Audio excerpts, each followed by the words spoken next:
like those of the advertisers, owners, or management of Pacific Telestations, LLC.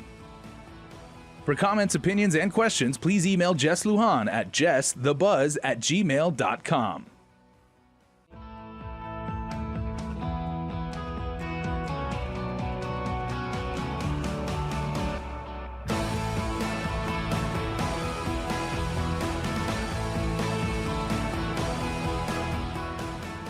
The Buzz with Jess Lujan. Hey, good evening, Guam. I'm Jess Lujan. Welcome to this edition of The Buzz. Exciting show this week as well as next week. I have Jason Cunliffe, who is the captain for Matao, the Guam national soccer team. And we're going to be talking about the success over the years of the Matao, because it looks like they got the rug pulled right under them. But I want to talk about the positives about, of course, the Matao. But Jason, hey, Happy New Year to you, man. Happy New Year. Jason, let's go back to the success, man, because now you're a pro. But prior to even that, tell us again the genesis or the evolution of soccer here in Guam, in your perspective. Huh? We've come a long way, no doubt about it. From when I started at the what is currently the GFA headquarters, there was no buildings or turf fields or parking spaces. It was a lot of dirt and green moss, and that's where we came from. Yeah, and we've come a long way. It's been good. It's been a lot of hard work. A lot of the people in the back offices, the executive committee, they've put a lot of time and effort into growing the game for the island. And we've just had our World Cup qualifiers, and we missed out on that. And then there's the potential Asian Cup qualifiers coming up. And you yourself as well. I mean, I think the last few years of your high school, you and your family decided you wanted to up the game, right? Just because at the time there were shortfalls, and of course facilities and trainers and coaches and things of that nature. So you had to go off. You went off island, Yes, sir. Yeah. Yes, sir. I left right after my freshman year of high school and finished high school in Houston, and that was specifically for soccer. Yeah. Because as you said, back then we didn't have the national academies. Sure. We didn't have the infrastructure or some of the coaching that we've been fortunate to have more in recent years. Yeah, and then as a result of that, you played for Santa Clara University. You played there, Division I, D1 school. Oh, okay. Had an opportunity.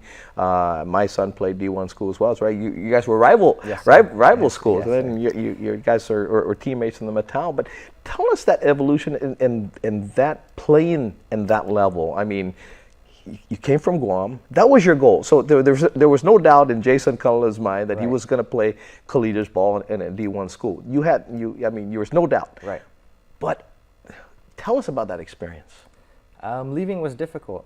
Being 14 years old, leaving everything I've known, taking a big jump to Texas, where there's a lot more people in my high school. Obviously, don't know anybody, and absolutely the level of the soccer was a notch or two ahead of what we were doing here. So it was a big jump for me, but my technical ability and my fitness were my two strengths that carried me as I developed those years in Houston. And then going into college, again, it's, I remember in preseason literally coming in from the first session of double days. Yeah. And you have to ask yourself, is this what I want to do every day for the rest of the 4 years? Because it's a grind, it's work at that point. Sure. So yeah, it takes a lot. It takes a lot of mental fortitude and a lot of obviously skill sets with football and fitness. And the American game is very, very speed and athletic focused, and so you have to be able to handle that day in and day out. And that's one thing I hear about U.S. players. The U.S. players are very, very athletic, athletic players. Unlike European players. I mean, maybe they have the technical side down probably a little more maybe than the American players, but there's no doubt that the American player is a very athletic player. Absolutely. Is that true? Absolutely, yeah. American player is very athletic. I mean, I think you see it even in portions of our style, the Matao. We have the influence of the American college game and American professional game. And you see also that we're growing in that sense as well.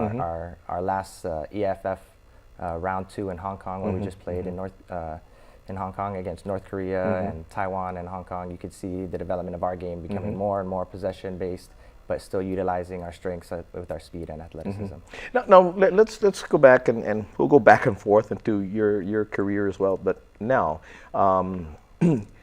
now we have a big field. you have basically 2 fields now Right. at this point, right? Both are Astro, right? Yes. Both are AstroTurf. Actually, it's been played. International meets have been played there. Qualifiers as well. So it has changed a lot. It has changed a lot. There's an academy now. There's a process of getting the kids qualifying to get into the academy, and there are steps now, so they can actually start from a very young age all the way up down, and possibly get ready for the Mattel. Yeah. Right. Absolutely. Yeah. And so my question is here, and that's fantastic, because one of the things that we've seen in regards to sports teams here in Guam is that they have a very good, maybe a youth team, very good youth team. And then you get into the interscholastics, and then after interscholastics, it kind of goes, because there's nowhere to go. Right. There's nowhere to go after that. The professional teams, and it's lucky if the coaches and all that work with now more and more are working with other colleges. Some of course the coaches who have graduated from other schools are able to network with their athletic department to be able to come and scout some of the players here. We have more Right. so of that now. But we have a program within the GFA that works very well in regards to the academy, and then in interscholastics, because as you know, Jason, interscholastics is not the only thing that gets you looked at. As a Right. matter of fact, it's probably the least about getting looked at. Right. It's outside Absolutely. that gets you looked at, right? Explain that process. Well, it's just especially with national teams and what have you. It's especially in the States with the travel. Most of the emphasis is on the club soccer. Club soccer, yeah. And Club ball, yeah. and you're traveling across the country getting matches, because at the end of the day, that's what it takes to push yourself to reach your highest level, is challenging the best of the best, and seeing how good you really are, and then taking it back to the field and training to see if you need to improve and what you can do to get better. But yeah, that's the emphasis, and unfortunately here on island, we lack that with our local league.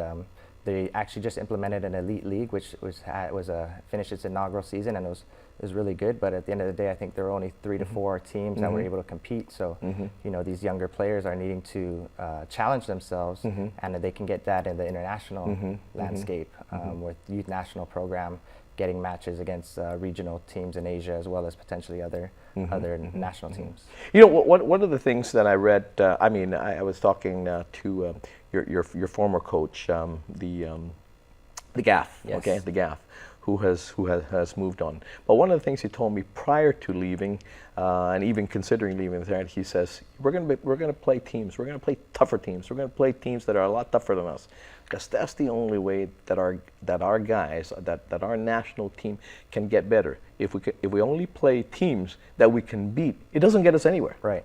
Yeah. Right. I think you can see that in our continuous success in the East Asian football.